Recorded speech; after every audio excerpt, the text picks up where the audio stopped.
골로새서 4장입니다. 골로새서 4장 2절에서부터 6절까지 제가 진 성경 328면이 됩니다. 328면.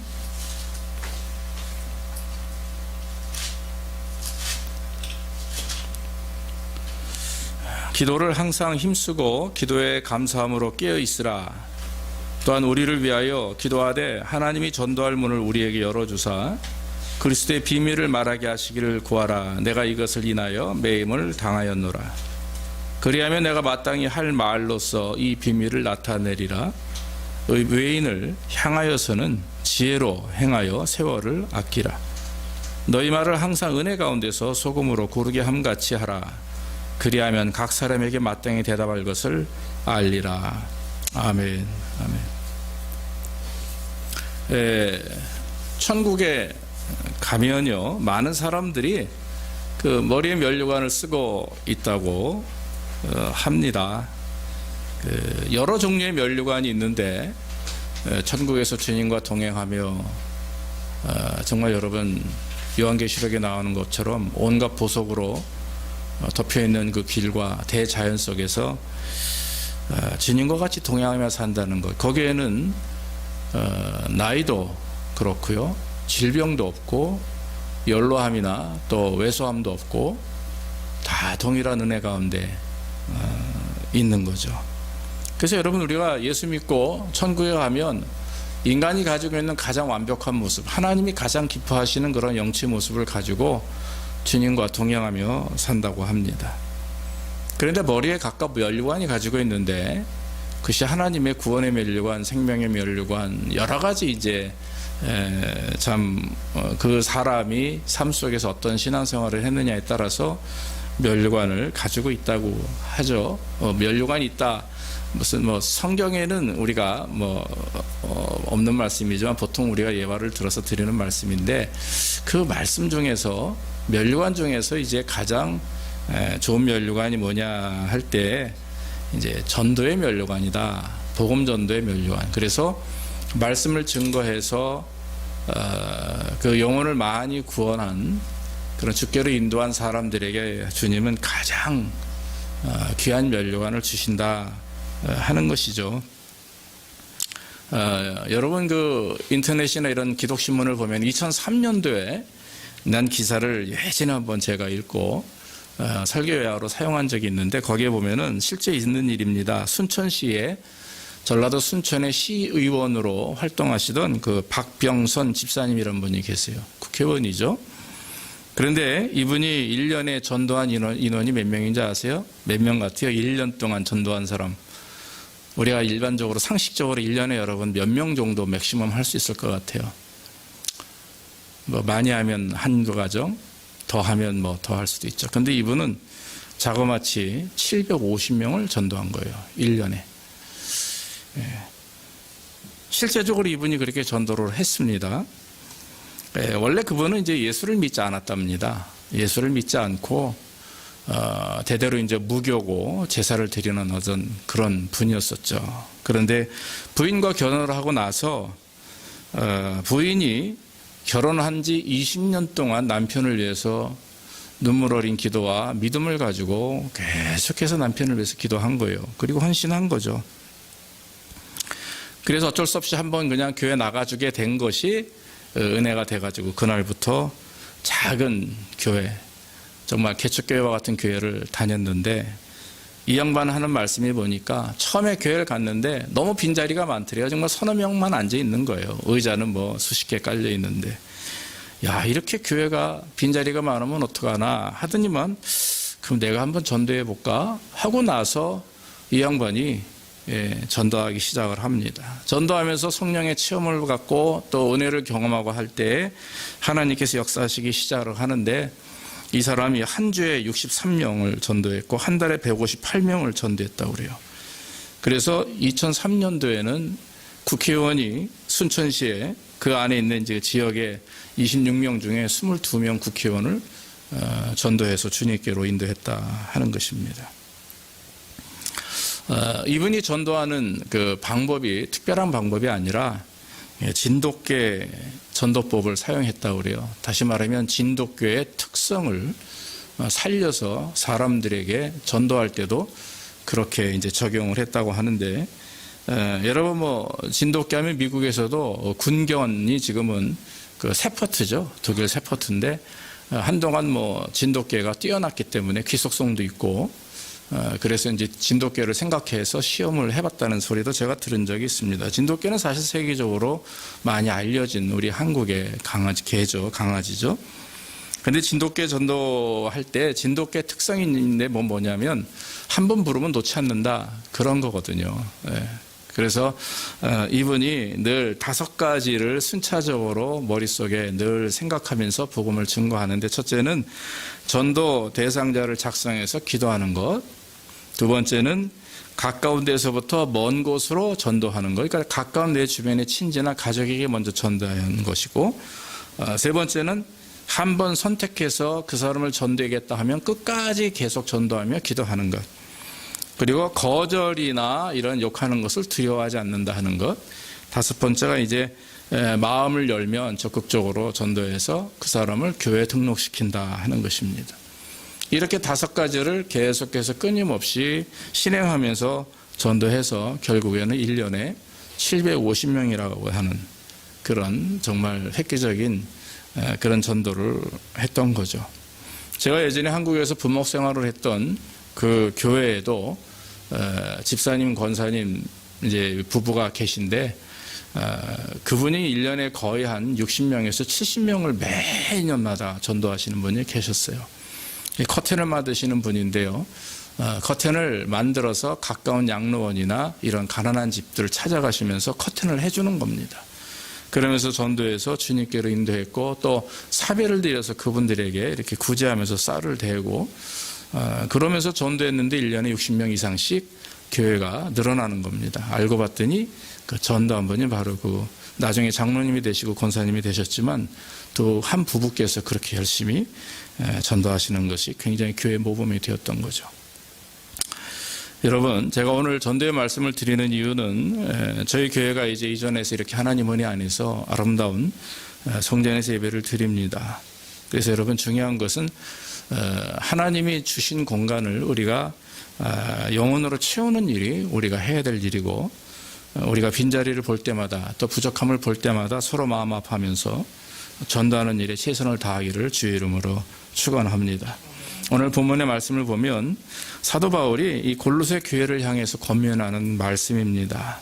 3절 말씀에 말하기를 또한 우리를 위하여 기도하되 하나님이 전도할 문을 우리에게 열어주사 그리스도의 비밀을 말하게 하시기를 구하라, 그렇게 말씀하고 있는 것이죠. 그래서 사도들이 그 당시엔 전도했고 순회 전도 사역을 했어요. 그럼 전도받은 성도들은 그 지역 교회, 가까운 교회, 그때는 사실 사도들이 다 세운 교회고 그 지역마다 장로들과 이제 집사님들이 계셔서 교회를 이렇게 관할하죠. 그리고 관리하고 봉사하고 복음 전도는 그 사도들, 제자들이 오면서 이제 순차적으로 설교하고 말씀을 증거했습니다. 그때는 특별히 성경책도 없었고 구전으로 내려오는, 즉 예수님의 말씀을 들었던 그 사도들, 그 제자들이 복음을 증거했기 때문에 그 성도들이 정말 하나로 모여서 하나님 앞에 열심히 기도하고 전도하며 교회를 이끌어 나갔던 거죠. 오늘 사도 바울이 말씀하는 것처럼 이 성경에서 이 성도들에게 기도를 요청하되 전도할 문을 열어달라고 했죠. 그래서 전도의 첫 번째 가장 중요한 것이 뭐냐면 핵심은 기도입니다. 기도. 그래서 여러분, 우리 다 경험하잖아요. 뭐든지 기도가 우선이 된 다음에 행위가 나와야 됩니다. 기도하지 않고 준비하지 않는 행위는, 그런 사역은 사실은 실패할 수밖에 없죠. 2절 말씀에도 바로 말씀하시는 것이 기도를 항상 힘쓰고 기도에 감사함으로 깨어 있으라, 이 말씀을 하신 다음에 거기에 이제 전도에 대한, 그리고 신앙생활을 어떻게 해야 되는가를 말씀하고 있는 거죠. 기도할 때는 여러분 깨어 있어야 된다라고 하는 말입니다. 영적인 잠을 자지 말고 깨어서 하나님께 기도하라 하는 말입니다. 기도하다 보면 잠들 수도 있고, 기도하다 보면 영적으로 무뎌진 상태에서는 하나님 앞에 온전히 기도할 수 없음을 우리가 고백하게 되는 거죠. 그래서 여러분, 육신이 피곤하다고 해서 기도하는 것을 게으리하거나 또 예배하는 것을 게으리하면 문제는 육신보다도 내 영이 주저앉게 돼요. 그러면 영이 되살아나지 않으면 육신의 피곤함을 물릴 수가 없는 문제입니다. 그래서 여러분, 저와 여러분들은 신앙인이고 영적인 사람들이기 때문에 우리는 육신적인 괴로움이나 피곤함이나 눈에 보이는 것들로 우리의 인생이 좌지우지 될 수가 없어요. 하나님은 그렇게 두시지 않습니다. 그렇기 때문에 저와 여러분들이 가장 신앙생활에 있어서 중요하게 생각하는 것은 기도하는 겁니다. 어떤 상황이든 어떤 곳이든 늘 마음속에 하나님을 향한 마음을 오픈하고 열고, 그리고 하나님 앞에 간구하고 기도하는 것이죠. 그러면 하나님께서 이루시는데 우리가 기도하는 것을 하나하나 다 하나님은 뜻 안에서 아름답게 이루어 주신다라고 하는 것입니다. 하나님 앞에서 저와 여러분들이 온전한 자로, 또 하나님이 기뻐하는 자로 세움받기 위해서는 여러분 무조건 주님 앞에 기도하는 성도들이 되기를 주의 이름으로 축원합니다. 기도는 습관이든 어떤 관계없어요. 기도는 날마다 하나님 앞에 매 순간마다 운전을 하든 아니면 뭘 하든 기도하는 것입니다. 그래서 여러분, 하나님 앞에 최선을 다해서 기도하고, 특별히 내가 복음을 증거해야 되겠다라고 하는 태신자가 있으면 그 사람을 목적을 두고 철저하게 하나님 앞에 기도하는 것, 얼마나 중요한지 모릅니다. 여러분, 이 집마다 문이 있잖아요. 사람에게도 문이 있어요. 마음문이 있기 때문에 이 사람이 자기의 마음문을 연다는 것이 너무너무 어렵습니다. 우리가 많이 경험해 보잖아요.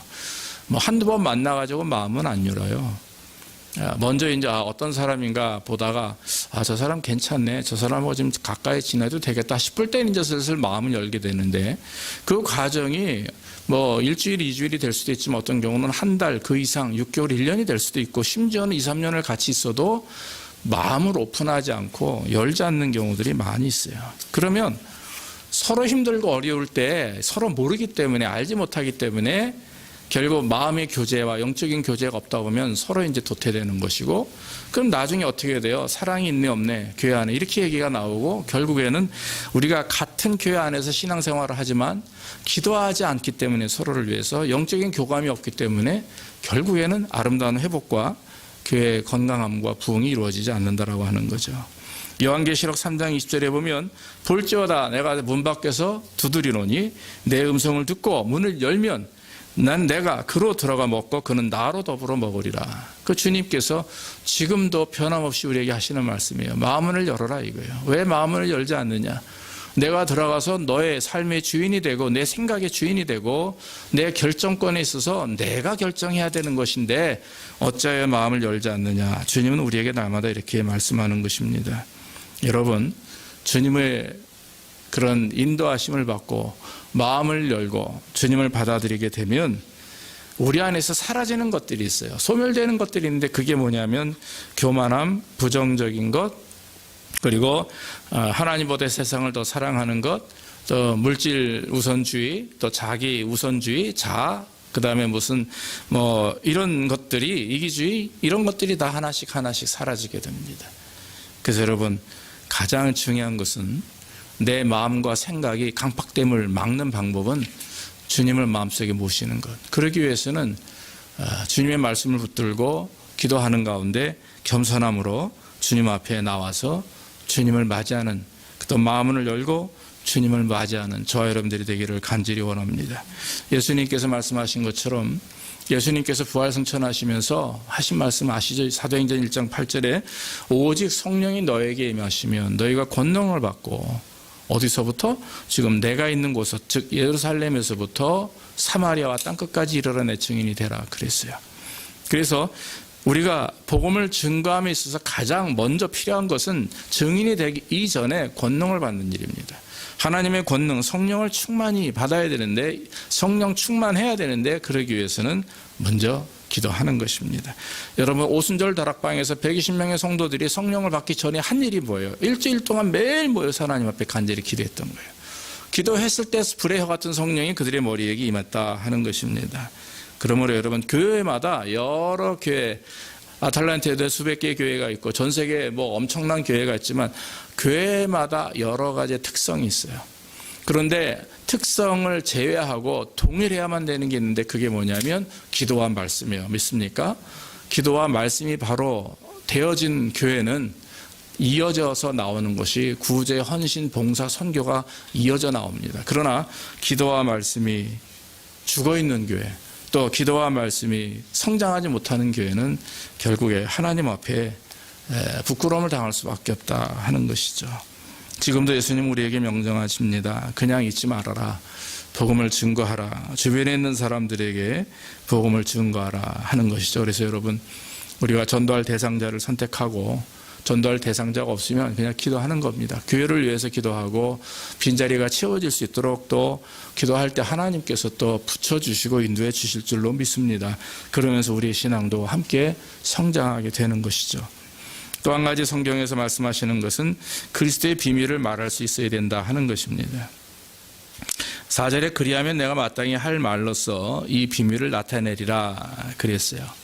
사도 바울이 골로새 교인들에게 기도를 요청하면서 너희가 기도할 때 내가 그리스도의 비밀을 나타낼 것이다 하는 말입니다. 그리스도의 비밀을 말하기를 구하라. 여러분, 그리스도의 비밀이 뭡니까? 복음이에요. 복음. 그냥 간단하게 말하면 복음. 예수님께서 이 땅에 오신 이유, 죽으신 이유, 예수님을 믿게 되면 우리가 어떤 은혜를 경험하는가 하는 것이 복음입니다. 그러니까 여러분, 예수님이 이 땅에 오셔서 십자가에 죽으시고 3일 만에 부활하셔서 그리고 우리를 위해서 구원하셨죠. 또 부활하심으로 우리의 죄를 영원히 도말하시고 영생의 은혜를 주셨습니다.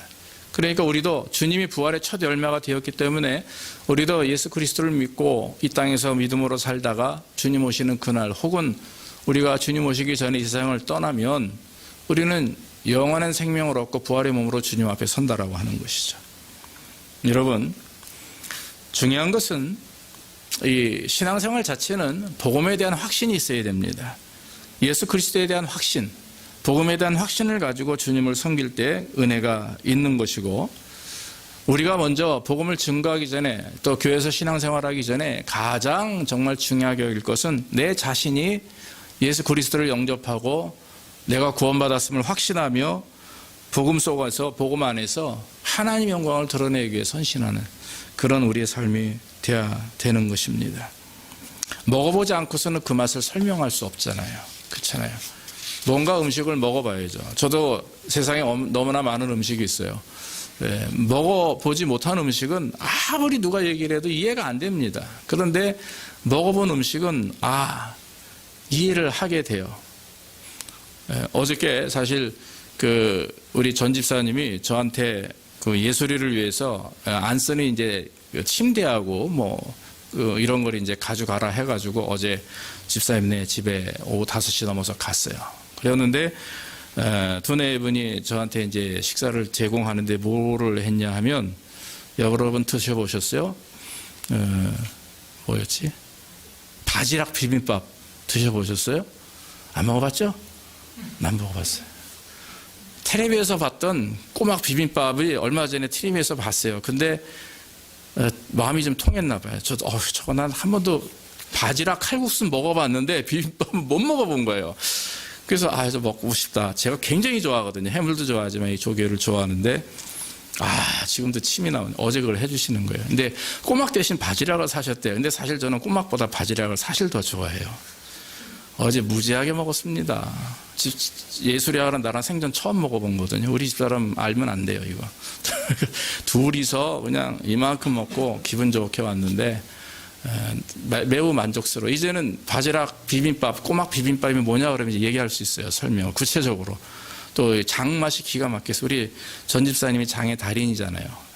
그래서 맛있게 먹고 왔습니다. 그러면서 설교를 준비를 하면서 이제 이거 묵상하면서 그 생각이 드는 거예요.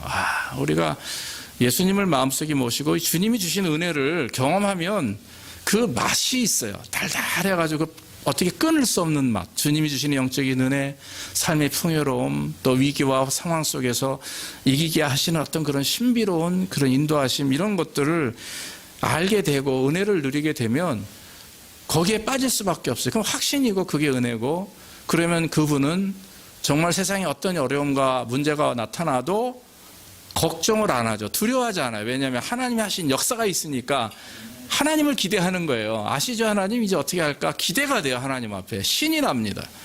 눈앞에는 힘들고 어려운 일이 있는데 이상하게 내 마음속엔 평강이 있고 감사가 있어요. 그게 바로 맛을 본 사람만 안다는 거예요. 여러분, 여기 계신 저 여러분들이 모두 다 주님의 은혜를 특별하게 경험하시기를 간절히 축원합니다. 신앙생활은 사실 우리 혼자 하는 게 아니거든요. 같이 해야 되는 것이죠. 서로 복음을 증거하고 또 교회 안의 성도들끼리 진정한 교제가 이루어지고 또 마음에 들지 않는 경우도 있지만 용서하고 이해하고 이러면서 하나님 은혜에서 하나가 될 때에 우리는 고통을 느끼지 않고 또 아픈 일들 이런 것들 상처를 받지 않게 되는 것이죠. 우리는 모두가 다 사랑하기 위해서 선택받은 사람들이고 특히 그리스도의 말씀을 증거하기 위해 선택받은 사람들입니다. 그래서 저와 여러분들은 세상 끝날까지 복음을 증거하되 내가 맛본 주님, 내가 경험한 주님을 증거하면 되는 것이죠. 고린도전서 1장 21절에 하나님이 미련한 것으로 영원 구원하시는 것을 기뻐하신다 그랬어요. 그래서 그 미련한 것이 뭔가 했더니 그것이 뭐냐면 바로 복음을 증거하는 것, 말씀을 선포하는 것을 말합니다. 그래서 여러분, 그 당시에는 초대교회는요, 복음을 증거하는 것이 미련한 것이 어리석고 나쁜 것이다라고 하는 것이 아니라 위험한 일이고 굉장히 용기가 필요한 일이라는 거예요. 초대교회에서는 복음을 전할 수가 없어요. 복음을 전하는 게 들키면 금방 끌려가서 죽음을 당하니까 얼마나 큰 핍박이 있었겠습니까? 그러니까 보이지 않게 전도하는 거죠. 그래서 물고기를 발밑에 이렇게 그려놓고 가만히 기다리면 사도들이 오다가 발밑에 그려져 있는 물고기 모습을 보고 아, 저기 크리스찬이구나. 그리고 나서 눈짓하죠. 이러면 이제 다 따라서 갔다는 거예요. 예전에 역사에서 그렇게 기록이 되어 있습니다. 그러니까 나 예수 여기 왔다, 모여라, 바울 어딨냐, 뭐 베드로 어딨냐, 이렇게 했다간 큰일 나는 겁니다. 지금은 어때요, 여러분? 지금은 마음껏 전도할 수 있고 마음껏 우리가 친교할 수 있는 거 아니겠습니까? 오히려 이제는 사실은 제가 신학교 다닐 때, 대학원 다닐 때 저도 마이크 들고 안양역에서 무슨 복음 전도하고 예수 믿으면 천당하고 많이 했어요. 도방 전도 많이 했지만 지금은 그런 시대가 아니죠. 오히려 지금은 관계 전도입니다. 한 사람 한 사람 깊은 교제를 통해서 그 사람 마음에 감동시켜서 주님으로 오게 하는, 주님께 오게 하는. 그래서 여러분, 이제는 전도지 돌리고 큰 소리로 스피커 해야 되고 하는 것은 예전에 방법이었고 이제는 그것이 오히려 교회 기독교에 대한 어떤 반감을 사는. 그래서 예전에 신도림역에 갔는데 아시다시피 여러분 그 출퇴근길이 얼마나 복잡합니까? 전철을 갈아타는 곳인데 어떤 분이 스피커폰 이만한 거를 이 계단 위에서 아래에 있는 사람들 요 정도 높이밖에 안 되는데 귀에다 대고 예수천당 불신지옥을 외쳐대는데요. 저도 화가 날 정도였었어요. 너무 머리가 아프고 하니까 전도사인 저도 그 당시 왜 저렇게 하실까? 저렇게 안 하면 오히려 욕을 안 먹을 텐데 지혜롭게 했으면 좋겠는데 라는 생각을 한 적이 있었어요. 그래서 여러분, 복음 전도는 우리가 아시 앞에 가서 컵케이크를 예전에 우리가 돌렸지만 그 정도 전도지는 괜찮아요. 더 중요한 것은 이제는 외형적으로 드러나는 전도가 아니라 실제적인 한 영을 위해서 집중적으로 기도하고 주님께로 인도하는, 그것이 오히려 하나님 보시기에는 미련한 것 같지만 그것이 진짜 인간의 방법이 아닌 하나님의 방법으로 역사하신다라고 하는 것을 우리에게 알려주시는 것입니다. 사실 팬데믹 시대에 우리가 모일 수 없지만 오히려 이럴 때 부흥하는 교회들이 있어요. 왜냐하면 온라인을 잘 사용하고 그리고 줌이나 이런 것을 통해서 서로 깊은 교제를 하고 하는 경우가 있어요. 줌에 대한 성경 공부에 대한 것은 상반된 부분들이 맞지만 저는 개인적으로 좀 부정적인 부분이 많이 있어서 지난 1년 동안 성경 공부 모임을 하지 않았습니다만은 이제 앞으로 우리가 교회에서 낮에 모여서 할 계획입니다. 어쨌든 전도를 위해서 저와 여러분들이 최선을 다해 주실 줄로 믿습니다. 또 한 가지 마지막으로는 전도하면서 꼭 필요한 게 기도하는 것과 그 다음에 이제 하나님 앞에서 우리가 열심히 이제 그리스도에 대한 확신을 가지고 증거하라 했는데 마지막에 이제 중요한 부분이 오늘 말씀 보니까 6절 말씀에 그래요. 5절과 6절 외인을 향하여는 지혜로 행하고 세월을 아끼며 너희 말을 항상 은혜 가운데서 소금으로 구르게 함같이 하라 그랬어요. 행함 있는 삶을 통해 빛과 소금의 역할을 감당하라. 그 행함 있는 삶이 뭐냐? 말이에요. 말과 행동이죠. 지혜와 재능을 가지고 사람들에게 예의 있게 행동하라. 5절에 그렇게 말합니다. 이 성도들은 특별히 말과 행동이 유의해야 됩니다. 이 말과 행동이 유의하지 않으면 세상 사람들에게 질책을 받고 손가락질을 당하게 돼요. 지금은 여러분 아까 말씀드렸다시피 이 세상에 있는 성도들이 세상을 향해서 사람들을 향해서 큰 소리를 외친다고 되는 시대는 아닙니다. 이제는 삶을 통해서 뭔가 구별된 거룩함이, 즉 빛으로의 삶이 드러나야 된다고 하는 거죠. 그래서 세상과 구별되고 법을 지키고 하나님 인도하심에 순종해 나가는 그런 성도들이 되어야 됩니다. 성도들이 특별히 그 불신자들을 주님께로 인도할 때 교회에 대한, 또 기독교인들에 대한 평가들이 특히 이 팬데믹 시즌에 한국은 굉장히 오히려 안 좋다고 합니다. 그래서 한국에 있는 친구들과 이제 목회자들이 많이 있죠. 카톡이나 전화를 해보면 너무 심하다 그래요. 그래서 지금 한국의 교회들이 잘못하고 있는 부분도 있지만 또 한편으로는 너무 지나치게 팬데믹이 처음에 시작된 것이 신천지였기 때문에 세상 사람들은 신천지 그냥 기독교의 하나로 보지 이단이다 뭐다 우리는 확실하게 구별되지만 세상 사람들은 몰라요. 그러다 보니까 그렇게 시작한 것이 지금은 뭐 대면 예배를 계속 주장하다가 또 어떤 한 사람 목회자를 통해서 뭐 계속 집회를 하는 것 때문에 결국에는 그런 여러 가지 이제 뭐 쌍방에 이제 문제들이 생기게 되는데요. 어쨌든 하나님이 평가하실 일이고 우리는 정말 이 땅에 살아가면서 세상 사람들의 눈치를 보라는 얘기가 아니라 하나님 앞에서 그리스도인다운 구별된 삶이 있어야 된다. 뭔가 사람들에게 칭찬받고 사람들이 인정할 그러한 삶을 우리가 살아야 된다라고 하는 것입니다. 그리고 또한 세월을 아껴서 모든 기회를 통해 전도하라는 얘기죠. 세월을 아낀다라고 하는 말은 시간을 단축하라 이런 말입니다. 시간을 허비하지 말라 그런 말이죠. 내가 어디에 있든지 내가 직장이든 일터든 아니면 학교든 여러분들이 무엇을 하든지 간에 중요한 것은 만나는 사람들에게 예수 믿으세요 이렇게 뭐 단도직입적으로 얘기해도 좋지만 평소의 관계를 통해서 깊이 알고 그리고 그 사람에게 하나씩 스며들도록 복음을 증거하는 일. 그래서 여러분 우리가 1년에 한 영혼만 구원하게 되면 우리 교회는 배가 늘고 만약에 10명이면 20명이 되고 20명이 1년에 1명만 전도하면 40명이 되는 거예요. 그렇게 되면 이 폭발적으로 하나님 앞에 숫자가 늘어나는 것도 중요하지만 그렇게 깊은 인격적 관계와 영적인 관계를 통해서 전도하게 되면 계속해서 서로 하나님 은혜 안에서 뭉치게 되고 하나가 되는 교회가 된다라고 하는 것입니다. 그래서 우리도 알잖아요. 지나가다 오신 분하고 집사님들이 개인적으로 깊이 사회에서 가까이 지내다가 서로 친한 관계 속에서 어떤 좋은 관계를 맺고 전도해서 온 분하고 어때요? 오래 교회를 위해서 또 하나님 앞에 순종하며 헌신하는 분들 보면 오히려 관계의 전도를 통해서 오신 분들이 더 하나님께 영광 돌리는 일들을 경험하게 되는 것입니다. 그래서 저와 여러분들이 늘 세월을 아끼고 이런 관계 중심으로 기도하고 전도하며 또한 말 속에서 은혜가 있고 정결해야 돼요. 특히 예수 믿는 성도들이 교회 안에서 밖에 나가서 함부로 행동하면 안 됩니다. 제가 개척하고 나서 교회가 처음에 2005년도에 개척하고 나서 좀 획기적인 부흥이 사실이 있었어요. 교회 이전하고서 거의 6개월 안에 어른들이 40-50명이 모여들기 시작을 했어요. 그런데 그 모여든 성도들이 단 정말 몇 달 안에 반토막이 난 경우가 있었습니다. 그게 뭐냐면 어떤 한 분의 말실수였었어요. 자기는 친하다고 얘기하면서 장로님이나 안수집사님들께 오빠 커피 한 잔 이 소리를 계속 하는 거예요. 오빠 커피 한 잔.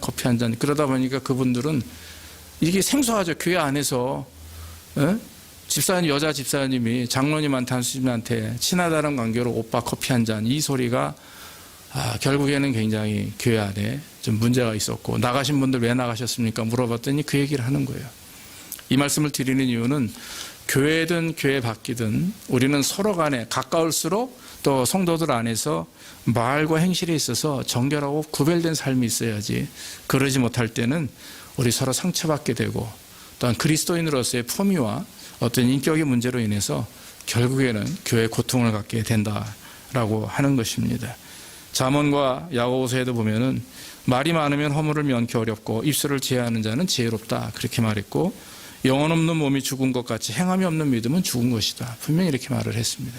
그래서 우리가 말과 행동 자체가 믿음 있는 자로서 온전한 모습으로 저와 여러분들이 정말 늘 마음속에 새기고 한 마음으로 우리가 신앙생활 할 때 분명히 하나님께서 교회에 큰 일들을 이루실 것이고 제자교회를 통해서 하나님의 영광을 크게 나타내시리라 믿습니다. 결론적으로 말씀을 드립니다. 복음 전도는 또 교회가 건강하게 부흥하는 것은 그런 하나님 우리에게 주신 사명이고 우리의 의무라고 저는 믿습니다.